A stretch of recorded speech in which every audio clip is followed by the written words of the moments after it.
One of the things that we see in our company regularly, and I'm going to ask Rainey and Sharon to share some thoughts on this too, is often the best run companies have the hardest time growing. Almost sounds like an oxymoron, right? If you're a well-run company, why in the world would you have trouble growing? But often that's true, and sometimes we see some of the best-run companies are running on a platform like EOS. They're very organized. They got things, really well organized. They're holding people accountable, but still they have trouble getting off of that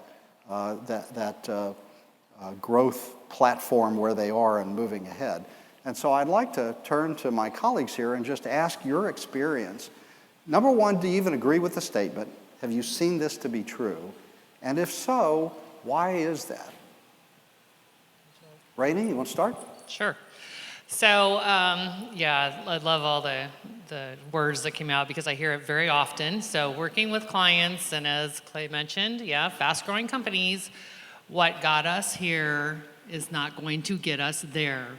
As a CEO, and also many times members of your leadership team do not have the skills and expertise needed to move to that next level. So that means we have to make tough people decisions.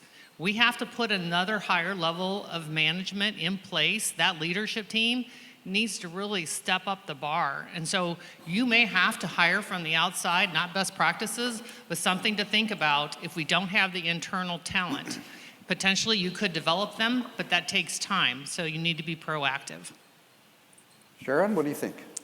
I agree, Rainey. And I also see companies that are that have growth ideas, and the operational model that they've used for what has gotten them there, it doesn't work in the new function. It doesn't work in the new market. They don't have maybe the right people in the right seats for that new growth idea. And a lot of times every function is run operationally, which is great. Every function does need to execute. And there needs to be some function that is looking outside of the organization for where the opportunities are and focused on the market as opposed to focus on the operations of running the day-to-day business. Yeah, interesting perspectives. What got us here isn't going to get us there. Very true. If you keep doing what you've always done, you're going to get what you've always gotten.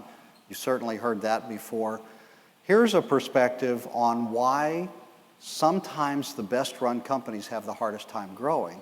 It's because running a company really well takes a lot of focus inside the four walls. It's about process. It's about people. It's about doing things well. It's about measuring things well. It's getting all of those things right. And as business owners and managers, we tend to get very focused inside the company on how do we get better? How do we continue to run the company well, to make a good margin, to make a good profit, to control expenses, to have the right people in the right seats? All of that takes a lot of focus. But growing a company requires, if you're going to do it well, aligning to the outside. The way to grow is to understand what's going on in your world outside of your own company, in the mind of your customer, in the mind of your competition. And so if you're not aligning to the outside, you may run the company really well, but you may not grow, and you might get flanked by your competition, because if they're looking outside and you're only looking inside, you're going to miss things. And things are going to change around you, and you might not get a chance to respond.